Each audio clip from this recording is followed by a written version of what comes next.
Welcome back to the Drone Waves Summit from FreightWaves. This is Alan Adler. I'm the Detroit Bureau Chief at FreightWaves. I'm joined today by John Graber. I'm excited to have this opportunity to talk to John. He is the president of aerospace at Workhorse Group out of Cincinnati. And we are this is a great opportunity to catch up on some last mile discussion via drone, of course. John has a long aviation background. He was a helicopter pilot in the Army for over 20 years. He's also had a lot of C-suite experience at a number of aviation companies, including Monster Aviation, and also was president and CEO of Global Aviation Holdings, president of CHC Helicopter Services, president of ABX Air, and also senior vice president and managing director at ATA Airlines. So his background in aviation does inform, we think, what we're going to be talking about. John, welcome, and thank you for joining us. Well, thanks for having me, Alan. So we have a number of things that are going on. We've been watching, of course, the activity around drones at Workhorse for a number of years because the horsefly, as it's best known, as it's named, has been around for quite a while. And I think what we're looking at here is just an opportunity to frame that up a little bit in terms of the drone community. What are the top three concerns right now by drone developers like yourself? Well, thanks for having me, Alan. Look forward to the discussion. I'd tell you that the way we think about it as an industry, I don't want to speak to what everybody else thinks, but as someone who's been in the National Airspace System for a long time, the first top of mind thing you think about is the United States going to lead in this industry or follow?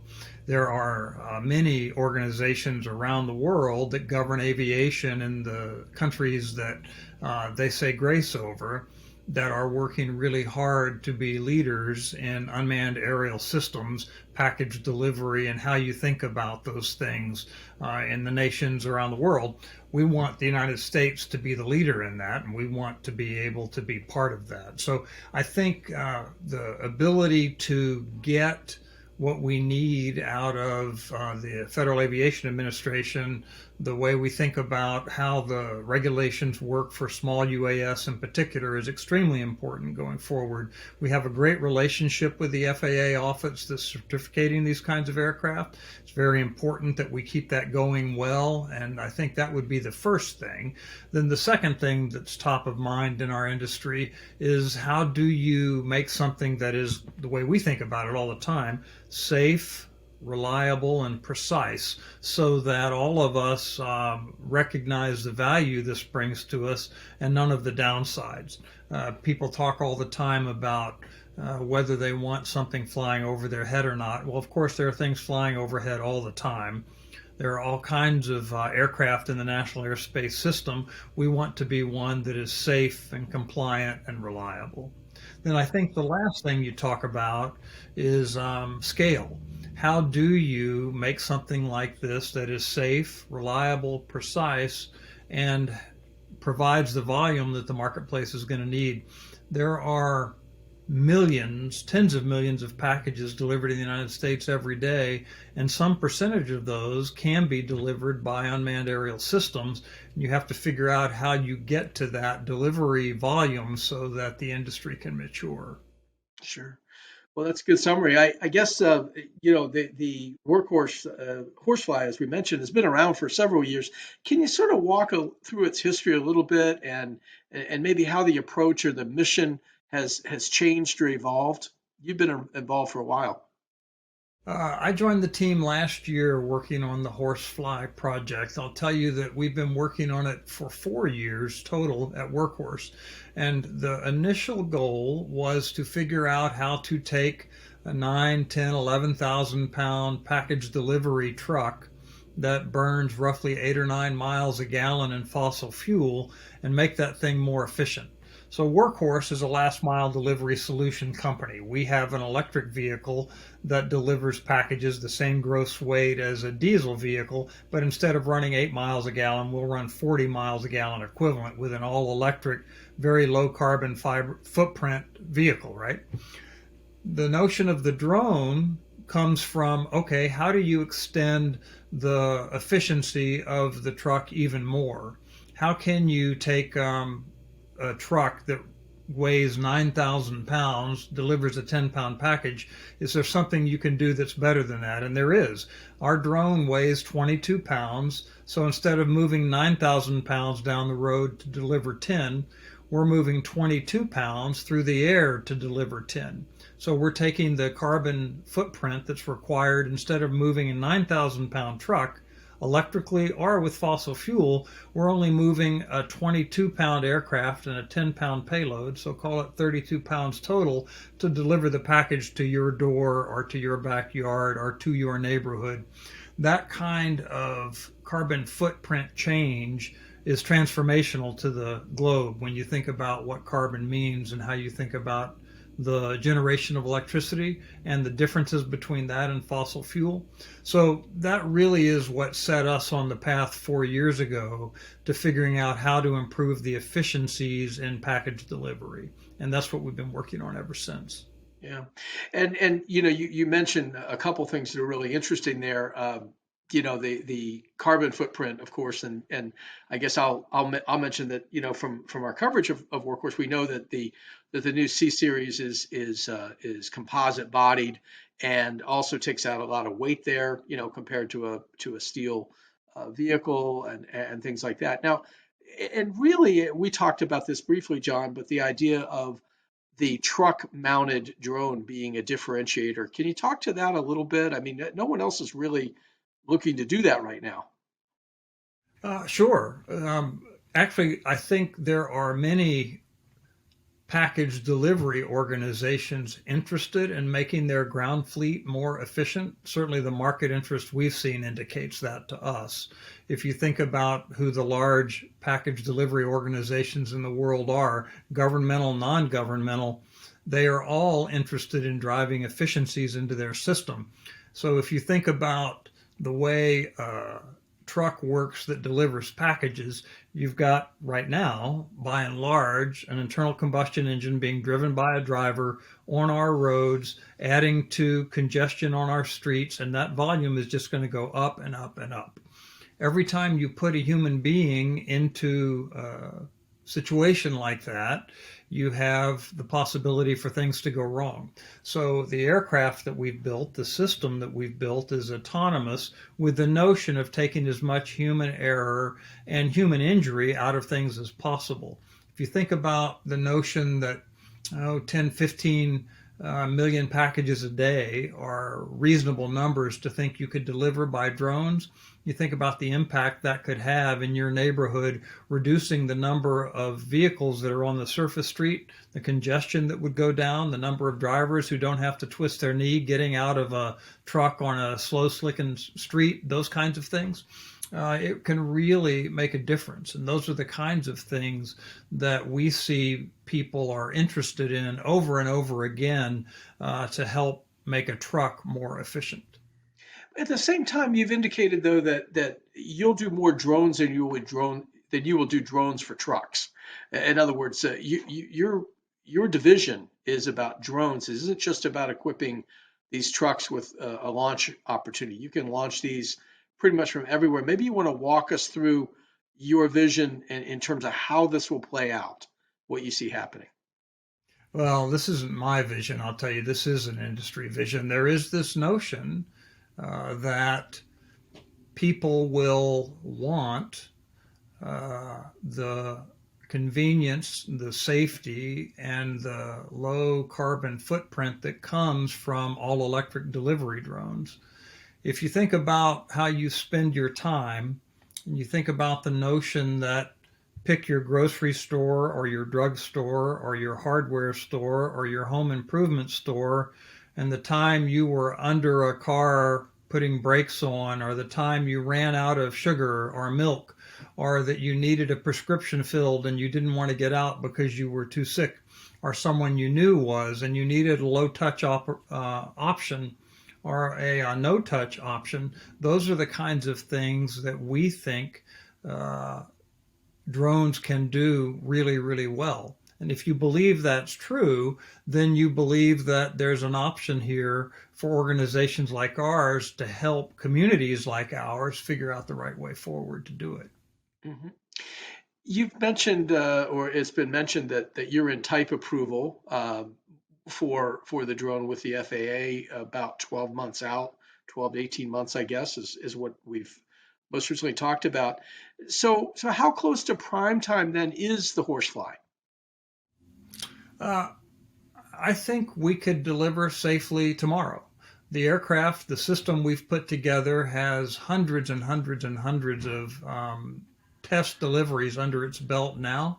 And we work in the National Airspace System every day. We're flying today, in fact. We delivered packages today with a test aircraft and a test truck. So I think that we are very close to having the system set up so that we can safely, reliably, and precisely deliver for the American people, and in fact, people all over the world.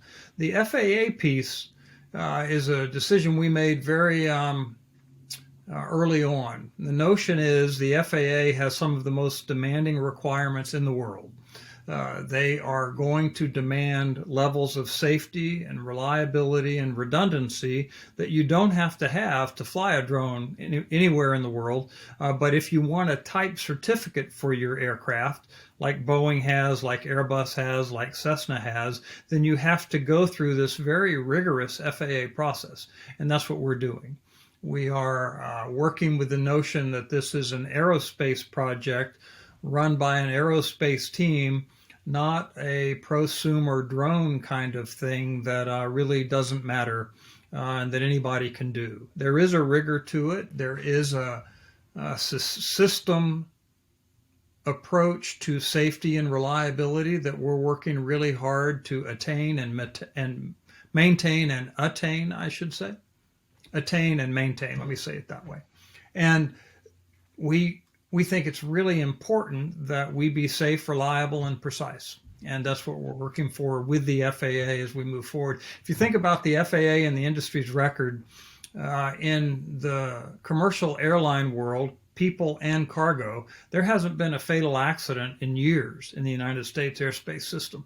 That's because of the FAA safety systems and the industry's work to make sure that there is always safety at the forefront of everything they do.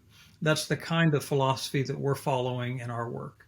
So this is, if I can make a comparison, and you can tell me if these are accurate, this is sort of your good housekeeping seal of approval, your UL certification, whatever you might want to call it, but it is basically that certainty, if you will, that you're following the best standards that there are. That's correct. Okay, great. You've already delivered, I should say, Workhorse has delivered a couple of trucks to UPS with the ability to launch drones, and they have been testing them. I don't know how much you can say, but in terms of what you're hearing, but maybe you can share a little bit with that. I mean, this is real world stuff, right? It is real world stuff. I'll let my customers speak for their experience with our product. I don't want to do that though. So I'd ask you to ask UPS about us. Okay. But generally, you've heard good things, I hope, so far. I At think least their from team their is people. very happy with our team and the product we make. But again, let Sure. me have you check with them. No, that's certainly fair. You've indicated that there really are best uses for a drone of 22 pounds that can carry 10 pounds. What do you like in terms of sort of best uses? Do you have an idea of what the best products are? Is it truly pizza or auto parts or all of the above? What? The neat thing about this business is we don't have to figure that out. If somebody had told you 200 years ago there would be railroads across our nation, you would look at them like they had two heads. If somebody had looked at you 20 years ago and said Uber and Lyft would be here, or that there would be charter helicopters available in New York City, nobody would believe those kinds of things with the volume that exists today. So there's a disruptive force here in safe, reliable package delivery that I think will transform the world. It's one thing in the United States where we have first world infrastructure. If you go to places where that doesn't exist, where a road can't be taken for granted, where a drugstore a mile away can't be taken for granted, there are real opportunities for our product to change people's lives, to save people's lives. And those are the kinds of things that many in the industry have worked through already in third world nations. We think that kind of thing is going to percolate its way up, so that there's more and more volume around the world in what I call the second and a half third world. And in the United States, we think there will be a level of service and convenience that your definition of will be completely different than mine, but they're out there. We get more and more calls all the time, from the hamburger delivery organization to the life-saving drug that needs to be delivered in a standoff way in a very high-risk environment. And it's everything in between. Sure. Does this service end up, whether it's launched from a back of a truck or whether it's launched from a stationary ground place, is it really sort of a specialty service? I mean, you mentioned the helicopter service in New York, for example. That's not something for everybody, but it sounds like this might be what they say in the supplier industry, sort of a premium air product, if you will. Yeah, I think that's fair. But the bar for premium can be set fairly low. If you think back to the Amazon model, or the FedEx model before that, the original idea was overnight. Then it became time definite, right? So time definite doesn't have to be overnight. If I know it's going to be here Wednesday, Wednesday is good enough. I just have to know Wednesday. It's the same kind of thing with drone delivery. There is a threshold that is not that high of value that drones can provide that people will pay for and that become necessary to all sorts of things that have, from the critical part to the medicine, but it could also be milk when you're baking a cake, which seems fairly pedestrian, but if you're in the middle of baking a cake and you run out of milk, it's not. So I think there will be an expanding universe of uses. I talk about this all the time. The neat thing about being in our business is that we do not have to define the use cases, because the world is beating a path to our door to do that, with full of people that are figuring out what they want to do and why. I don't have to understand those things. I just have to provide safe, reliable, precise, quiet machines. In the time that you've been at Workhorse, has there been a move? I seem to remember certainly the discussions were around truck-based drones. Has it always been the intent to become a drone company, if you will, at Workhorse? Has that always been in the plan? I don't know the answer to that. It's always been my intent. Okay. Also, within the last year or so, probably right before you joined, the arrangement with Moog came into being, and I wondered if you could talk about sort of the lessons, the learnings, and things like that that you've gotten from working with, an aerospace company, right? Oh, sure. Well, and they continue today. Moog and Workhorse put together a joint venture that is designed to enhance the Workhorse Horsefly product. The JV between Moog and Workhorse owns that IP, and we use it and develop it, and they use it and develop it. You're right, Moog is a remarkable organization. We have a great relationship with them. They specialize in, if you don't know, what they call the dull, dirty, and dangerous side of aerospace, which is very high safety requirements, very high dependability, reliability requirements, and they have done a lot to help us advance the autonomous aspects of what we do and the safety aspects of what we do. They have thousands of engineers and billions of dollars in revenue, much bigger than we are, much longer in tooth, with space platforms and Part 121 heavy aircraft platforms and military platforms. And it's really been good for us as the smaller organization to have access to their people and their talents and their views. And I think it's been helpful for them to have access to our smaller, nimble organization that is moving in different paths fast. Interesting. Yeah, very little's been talked about with the Moog relationship, so that's really helpful. Let me get you out of here on this one, and it's one that we kind of previewed a little bit, and that's this whole idea that as we have more drones, receiving the approval to fly, how concerned are you and maybe the industry about traffic jams in the sky, buzzing drones, noise pollution, some of those things that might be considered downsides. I think you even said some people don't want something flying over their head if they, at any particular time. Talk about that. Those are some of the things that seem to come up when we talk about drones. Yeah, the way we talk about this is if a year from now we haven't made the papers other than to deliver things, then the industry wins. If a year from now we have made the papers with a spectacular accident of some kind, or we've raised people's eyebrows, or a particular neighborhood doesn't want us there, then we will have failed. And we just can't do that. The organizations that we are all part of, making package delivery drones, are subject to very high standards of performance. We all are used to the way machines and vehicles work around us and over us, and we have to build on those successful models, not tear them down. That's the thing that we spend most of our time thinking about.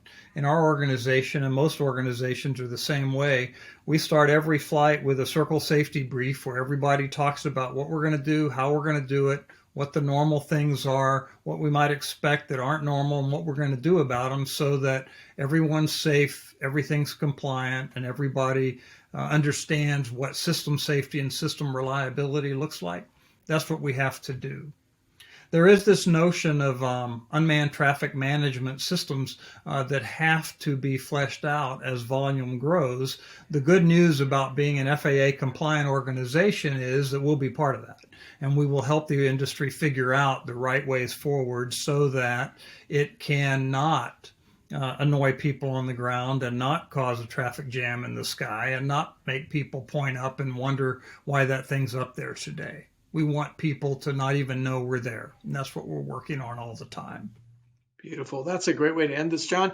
Thank you so much for your insights on this. It's great. I wish you the very best at in the aerospace division at Workhorse, and we look forward to talking again. Thank you, Alan.